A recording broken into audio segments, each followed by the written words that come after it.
Darating ang pagkakataon sa buhay mo, sa dinami-dami ng problema ng pamilya ninyo, yung pinakamatalinong kilala mo sa pamilya, pinakamay say sa pamilya, pinakamayaman, pinakamakapangyarihan, baka siyang magsabi, ayoko na, give up na, wala na tayong magagawa. Pag ganon, do not give up. Para may mangyari pa rin milagro, may himala pa rin maganap.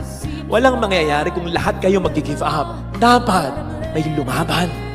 Huwag mong kalituhan ng pagkapagod mo at huwag mong isipin na wala ng pag-asa mo. Habang may buhay, may pag-asa, buhay ka pa, may pag-asa ka pa, napapagod ka lang. Sapagkat yun ang ginagawa sa'yo ng demonyo eh. The devil knows he cannot take you out. Hindi ka niya kayang patayin. Bakit? Hindi naman siya nagbigay ng buhay mo eh. Unless isuko mo ang buhay mo sa kanya. The devil knows very well he cannot take you out. Kaya ang ginagawa niya, he is wearing you out. Pinapagod ka niya para mawalan ka ng pag-asa. Ano ang sabi ng Panginoon? For those who are tired and weary, come to me. I will give you rest.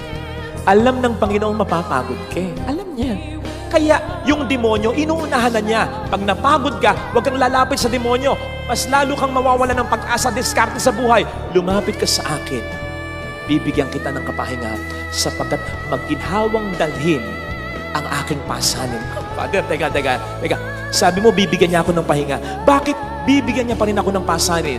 Ganito, ang pasaning ibibigay niya ay mas kaya mo sapagkat kasama na siya sa pagbubuhat nito.